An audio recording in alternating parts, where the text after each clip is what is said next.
চারদিকে যেন এখন এক অদ্ভুত পরিস্থিতি, পদত্যাগের ঢেউ।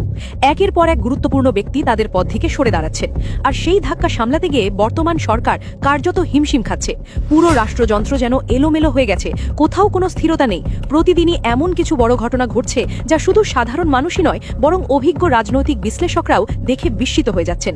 প্রশ্নটা তাই স্বাভাবিকভাবেই উঠে আসে, এই অবস্থায় আদৌ কি একটি দেশ সঠিকভাবে পরিচালনা করা সম্ভব? সরকার এখন যেন বাস্তবতার কঠিন পরীক্ষার মুখে দাঁড়িয়ে বুঝতে পারছে ক্ষমতা পরিচালনা করা আসলে কতটা জটিল। চারপাশের পরিস্থিতি বিশ্লেষণ করলে মনে হয় যেন পুরো ব্যবস্থাই এক ধরনের অগোছালো সংকটে পড়েছে। সাম্প্রতিক ঘটনাগুলোর দিকে তাকালে বিষয়টি পরিষ্কার হয়ে যায়। বিচারপতি রেজাউল হাসানের পদত্যাগ থেকে শুরু করে মানবাধিকার কমিশনের সব সদস্যের একযোগে পদত্যাগ, এসব কোনো সাধারণ ঘটনা নয়, বরং গভীর সংকটের ইঙ্গিত দেয়। এর আগেও আমরা দেখেছি বাংলাদেশ সিকিউরিটিজ অ্যান্ড এক্সচেঞ্জ কমিশনের সদস্যরা একে একে সরে দাঁড়িয়েছেন। পরিস্থিতি এমন পর্যায়ে গিয়েছিল যে পুরো কমিটি ভেঙে দিতে হয়েছে। শুধু তাই নয়, বিভিন্ন দেশে দায়িত্ব পালন করা রাষ্ট্রদূতদের সরিয়ে দেওয়া বা তাদের পদত্যাগের খবরও নিয়মিত সামনে আসছে। সব মিলিয়ে যেন চারদিকে এক ধরনের অস্থিরতা আর অনিশ্চয়তার ছায়া নেমে এসেছে। এই ধারাবাহিক পদত্যাগ শুধু দেশের অভ্যন্তরীণ পরিস্থিতিকেই নাড়িয়ে দিচ্ছে না, বরং আন্তর্জাতিক অঙ্গনেও বাংলাদেশের ভাবমূর্তিকে মারাত্মকভাবে ক্ষতিগ্রস্ত করছে। বাইরের বিশ্বের কাছে একটি নেতিবাচক বার্তা যাচ্ছে যে দেশের গুরুত্বপূর্ণ প্রতিষ্ঠানগুলো স্থিতিশীল নয়, সেখানে বিনিয়োগ, কূটনীতি বা সম্পর্ক সবকিছুই ঝুঁকির মুখে পড়ে। ফলে বিষয়টি শুধুমাত্র প্রশাসনিক সংকট নয়, বরং একটি বৃহত্তর রাষ্ট্রিক সংকটের রূপ নিচ্ছে। আরও একটি গুরুত্বপূর্ণ দিক হলো, যারা পদত্যাগ করছেন তাদের অনেকেই কিন্তু এমন ব্যক্তি যাদেরকে আগে ক্ষমতার ঘনিষ্ঠ বলেই ধরা হতো। বিশ্ববিদ্যালয়ের উপাচার্য থেকে শুরু করে বিভিন্ন গুরুত্বপূর্ণ পদে থাকা ব্যক্তিদের সরিয়ে দেওয়া হচ্ছে বা তারা নিজেই সরে দাঁড়াচ্ছেন। ফলে প্রশ্নটা আরও জোরালো হচ্ছে, তাহলে সরকারের প্রকৃত শক্তির ভিত্তি কোথায়? গভীরভাবে বিশ্লেষণ করলে দেখা যায় এই সরকারের মূল ভরকেন্দ্র হিসেবে বিবেচনা করা হয় ডক্টর মোহাম্মদ ইউনূসকে। তার মাধ্যমে আন্তর্জাতিক মহল, বিশেষ করে যুক্তরাষ্ট্রের কিছু প্রভাবশালী মহলের সাথে সরকারের যোগাযোগ স্থাপিত হয়েছে বলে ধারণা করা হয়। এই সমর্থনই অনেক ক্ষেত্রে সরকারের জন্য একটি বড় সহায়ক শক্তি হিসেবে কাজ করেছে। কিন্তু এখানে একটি গুরুত্বপূর্ণ প্রশ্ন উঠে আসে, যদি সেই সমর্থন কোনো কারণে দুর্বল হয়ে যায় বা পুরোপুরি সরে যায়, তাহলে কি হবে? তখন কি সরকার তার অবস্থান ধরে রাখতে পারবে? বিশ্লেষকদের মতে এমন পরিস্থিতি তৈরি হলে সরকারের জন্য টিকে থাকা অত্যন্ত কঠিন হয়ে পড়বে। বিশ্ব রাজনীতির বর্তমান প্রেক্ষাপটও খুব একটা স্থিতিশীল নয়। বিভিন্ন জায়গায় শক্তির ভারসাম্য বদলে যাচ্ছে, নতুন নতুন সংকট তৈরি হচ্ছে। এই বৈশ্বিক অনিশ্চয়তার প্রভাব ছোট বা উন্নয়নশীল দেশগুলোর ওপর আরও বেশি পড়ে। ফলে বাংলাদেশের মতো একটি দেশের জন্য অভ্যন্তরীণ স্থিতিশীলতা বজায় রাখা আরও গুরুত্বপূর্ণ হয়ে ওঠে। এই প্রেক্ষাপটে যখন দেখা যায় সরকারের সঙ্গে সংশ্লিষ্ট বা ঘনিষ্ঠ বলে পরিচিত ব্যক্তিরাই একে একে সরে বাড়াচ্ছেন, তখন বোঝা যায় পরিস্থিতি কতটা জটিল আকার ধারণ করেছে। এটি শুধুমাত্র একটি রাজনৈতিক সংকট নয়, বরং একটি বহুমাত্রিক সমস্যা, যার মধ্যে প্রশাসন, অর্থনীতি এবং আন্তর্জাতিক সম্পর্ক সবকিছুই জড়িয়ে রয়েছে। এই সংকটময় পরিস্থিতির মধ্যে সবচেয়ে বড় উদ্বেগের জায়গা হয়ে দাঁড়িয়েছে মানবাধিকার এবং বিচার ব্যবস্থার প্রশ্ন। যখন একটি দেশের মানবাধিকার কমিশনের সব সদস্য একসাথে পদত্যাগ করেন, তখন স্বাভাবিকভাবেই আন্তর্জাতিক মহলে প্রশ্ন ওঠে, সেই দেশে কি আদৌ মানবাধিকার সুরক্ষিত আছে? একইভাবে বিচার বিভাগের স্বাধীনতা নিয়েও তৈরি হয় গভীর সন্দেহ, কারণ এমন পদত্যাগ সাধারণত হঠাৎ করে ঘটে না। এর পেছনে থাকে দীর্ঘদিনের চাপ, অস্থিরতা এবং নীতিগত দ্বন্দ্ব। এই বিশৃঙ্খলার মধ্যেই শিরিন শারমিনকে গ্রেপ্তার করা এবং পরে তাকে জামিন নিতে বাধ্য করার ঘটনাটি আরও একটি বড় উদাহরণ হয়ে সামনে আসে। এই ঘটনা অনেকের কাছেই ইঙ্গিত দেয় যে সরকার নিজেই এক ধরনের চাপে রয়েছে এবং পরিস্থিতি নিয়ন্ত্রণে রাখতে গিয়ে হঠাৎ কঠোর সিদ্ধান্ত নিচ্ছে।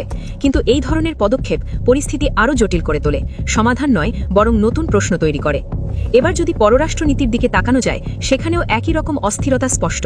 শুধু দেশের ভেতরেই নয়, আন্তর্জাতিক সম্পর্কের ক্ষেত্রেও সরকার কাঙ্ক্ষিত সাফল্য দেখাতে পারছে না। বিশেষ করে ভারতের সঙ্গে সম্পর্কের ক্ষেত্রে একটি অস্বস্তিকর দূরত্ব তৈরি হয়েছে বলে অনেকেই মনে করছেন। যেখানে আগে পারস্পরিক সহযোগিতার একটি কাঠামো ছিল, এখন সেখানে অনিশ্চয়তা এবং দ্বিধা কাজ করছে। বাংলাদেশের বর্তমান অর্থনৈতিক অবস্থাও এই পরিস্থিতিকে আরও কঠিন করে তুলেছে। আমদানি বাণিজ্য প্রায় স্থবির হয়ে পড়েছে, যার অন্যতম কারণ হল ডলার সংকট। দেশের কোষাগারে পর্যাপ্ত বৈদেশিক মুদ্রা না থাকায় আন্তর্জাতিক বাণিজ্য পরিচালনা করা কঠিন হয়ে উঠেছে। আগে যেখানে এশিয়ান ক্লিয়ারিং হাউসের মাধ্যমে কিছুটা সময় নিয়ে বিল পরিশোধের সুবিধা ছিল, সেটিও এখন কার্যত অকার্যকর হয়ে পড়েছে। এই বাস্তবতায় সরকার বিকল্প পথ খোঁজার চেষ্টা করলেও সেখানেও তেমন সাফল্য আসছে না। ভারত যেমন আগের মতো সহযোগিতামূলক অবস্থানে নেই, তেমনি চীন থেকেও প্রত্যাশিত সাড়া পাওয়া যাচ্ছে না। ফলে দ্বিপক্ষিকভাবে দেশটি এক ধরনের অস্বস্তিকর অবস্থায় পড়েছে, যেখানে নির্ভর করার মতো শক্তিশালী অংশীদার খুঁজে পাওয়া কঠিন হয়ে যাচ্ছে। সম্পর্ক উন্নয়নের আশায় বিশেষ দূতদের পাঠানো হলেও সেগুলোর ফলাফল আশানুরূপ হয়নি। আলোচনার টেবিলে এক ধরনের বক্তব্য শোনা গেলেও বাস্তবে তার প্রতিফলন দেখা যাচ্ছে না। যদি এই সফরগুলোর মাধ্যমে বড় কোনো চুক্তি, বাণিজ্যিক সমঝোতা বা উচ্চ পর্যায়ের সফরের ঘোষণা আসত, তাহলে পরিস্থিতি কিছুটা হলেও ইতিবাচক বলা যেত। কিন্তু বাস্তবে তেমন কিছুই ঘটেনি, যা উদ্বেগকে আরও বাড়িয়ে দিয়েছে। কূটনীতিতে একটি প্রচলিত ধারণা রয়েছে, বন্ধুর শত্রু মানেই নিজেরও শত্রু। এই প্রেক্ষাপটে দীর্ঘদিনের আঞ্চলিক সম্পর্ক এবং রাজনৈতিক বাস্তবতা নতুন করে আলোচনায় আসছে। অতীতের কিছু সিদ্ধান্ত বর্তমান সম্পর্ককে প্রভাবিত করছে বলেও অনেক বিশ্লেষক মনে করেন। ফলে দ্বিপাক্ষিক সম্পর্কের মধ্যে একটি সূক্ষ্ম টানাপোড়েন তৈরি হয়েছে, যা সহজে সমাধান হওয়ার মতো নয়। এই পরিস্থিতিতে সরকারের বিভিন্ন সিদ্ধান্ত, যেমন গ্রেপ্তার, প্রশাসনিক পরিবর্তন বা হঠাৎ পদক্ষেপ, সবকিছু মিলিয়ে একটি অস্থির চিত্র ফুটে উঠছে। অনেক ক্ষেত্রেই দেখা যাচ্ছে প্রথমে কঠোর পদক্ষেপ নেওয়া হচ্ছে, পরে আবার সেটি কিছুটা শিথিল করা হচ্ছে। এতে করে সরকারের অবস্থান আরও দুর্বল দেখায় এবং সিদ্ধান্ত গ্রহণের ধারাবাহিকতা নিয়ে প্রশ্ন ওঠে। সব মিলিয়ে দেশের ভেতরে যেমন অনিশ্চয়তা বাড়ছে, তেমনি আন্তর্জাতিক পর্যায়েও একটি সতর্ক দৃষ্টি তৈরি হয়েছে বাংলাদেশের দিকে। এই সংকট শুধু সাময়িক কোনো সমস্যা নয়, বরং দীর্ঘমেয়াদে এর প্রভাব পড়তে পারে অর্থনীতি, কূটনীতি এবং সামগ্রিক রাষ্ট্র ব্যবস্থার উপর। এই পুরো পরিস্থিতিকে বিশ্লেষণ করলে স্পষ্টভাবে বোঝা যায়, দেশ এখন এক ধরনের জটিল ও বহুমাত্রিক সংকটের মধ্য দিয়ে যাচ্ছে। মানবাধিকার নিয়ে যে আন্তর্জাতিক পর্যায়ে আলোচনা ও সমালোচনা তৈরি হয়েছে, সেটি কোনোভাবেই হালকাভাবে নেওয়ার মতো নয়। একটি দেশের জন্য সবচেয়ে বড় সম্পদ তার আন্তর্জাতিক গ্রহণযোগ্যতা ও বিশ্বাসযোগ্যতা, আর সেই জায়গাতেই যখন প্রশ্ন উঠতে শুরু করে, তখন তার প্রভাব পড়ে সবখানে, রাজনীতি, অর্থনীতি, এমনকি সাধারণ মানুষের জীবনযাত্রাতেও। রাষ্ট্র পরিচালনার ক্ষেত্রে একটি বিষয় খুবই গুরুত্বপূর্ণ, ভিত্তি কতটা শক্ত। সাধারণত যে সরকার নিজেদের অবস্থান দৃঢ়ভাবে প্রতিষ্ঠিত করতে পারে, তারাই বড় বড় সিদ্ধান্ত নিতে সাহস পায়। বিরোধী মত দমন করা, প্রশাসনকে পুরোপুরি নিয়ন্ত্রণে রাখা বা কঠোর নীতি প্রয়োগ করা, এসব কাজ তখনই সম্ভব হয় যখন সরকারের ভিত মজবুত থাকে। কিন্তু বর্তমান পরিস্থিতি বিশ্লেষণ করলে মনে হয় এই সরকার এখনও সেই পর্যায়ে পৌঁছাতে পারেনি। অনেকেই বর্তমান সরকারকে একটি নতুন বা অভিজ্ঞতাহীন পর্যায়ে থাকা প্রশাসন হিসেবে দেখছেন। এই ধরনের অবস্থায় সাধারণত একটি সরকার প্রথমে নিজেদের ভিত শক্ত করে, প্রশাসনকে গুছিয়ে নেয়, তারপর ধীরে ধীরে বড় সিদ্ধান্তে এগিয়ে যায়। কিন্তু এখানে যেন উল্টো চিত্র দেখা যাচ্ছে। ভিত মজবুত না করেই কঠোর পদক্ষেপ নেওয়ার চেষ্টা করা হচ্ছে, আর এর ফলেই তৈরি হচ্ছে অস্থিরতা, অনিশ্চয়তা এবং ধারাবাহিক পদত্যাগের মতো ঘটনা। একজন বিচারপতি বা মানবাধিকার কমিশনের চেয়ারম্যানের পদত্যাগ একটি শক্তিশালী ও স্থিতিশীল সরকারের জন্য হয়তো বড় ধাক্কা নয়, কিন্তু একটি অপেক্ষাকৃত দুর্বল বা নতুন সরকারের জন্য এটি বিশাল সংকেত বহন করে। এটি শুধু একটি ব্যক্তির সরে দাঁড়ানো নয়, বরং পুরো ব্যবস্থার ভেতরে থাকা অস্বস্তি ও অসন্তোষের বহিঃপ্রকাশ। যারা মানবাধিকার কমিশনে কাজ করছিলেন, তারা অনেকেই আন্তর্জাতিকভাবে স্বীকৃত এবং অভিজ্ঞ ব্যক্তি হিসেবে পরিচিত। তারা বিভিন্ন সময়ে কঠিন পরিস্থিতিতেও কাজ চালিয়ে গেছেন। কিন্তু যখন এমন ব্যক্তিরাও নিজেদের অবস্থান থেকে সরে দাঁড়াতে বাধ্য হন, তখন এটি স্পষ্টভাবে ইঙ্গিত দেয় যে পরিস্থিতি স্বাভাবিক নেই। মানবাধিকার নিয়ে কাজ করার ক্ষেত্র সংকুচিত হয়ে আসছে, এমন একটি ধারণা তৈরি হওয়াও অস্বাভাবিক নয়। অর্থনৈতিক দিক থেকেও সাধারণ মানুষের কষ্ট দিন দিন আরও প্রকট হয়ে উঠছে। দ্রব্যমূল্যের ঊর্ধ্বগতি মানুষের দৈনন্দিন জীবনকে কঠিন করে তুলেছে। নিত্য প্রয়োজনীয় জিনিসপত্রের দাম বেড়ে যাওয়ায় মানুষের ব্যয়ভার বেড়েছে, কিন্তু আয়ের সাথে সেই সামঞ্জস্য তৈরি হয়নি। ফলে এক ধরনের চাপ তৈরি হয়েছে, যা সমাজের প্রতিটি স্তরে অনুভূত হচ্ছে।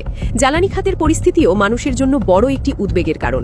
গ্যাসের দাম বৃদ্ধির ফলে শুধু গৃহস্থালির ব্যয়ই বাড়ছে না, বরং শিল্প খাতেও এর প্রভাব পড়ছে।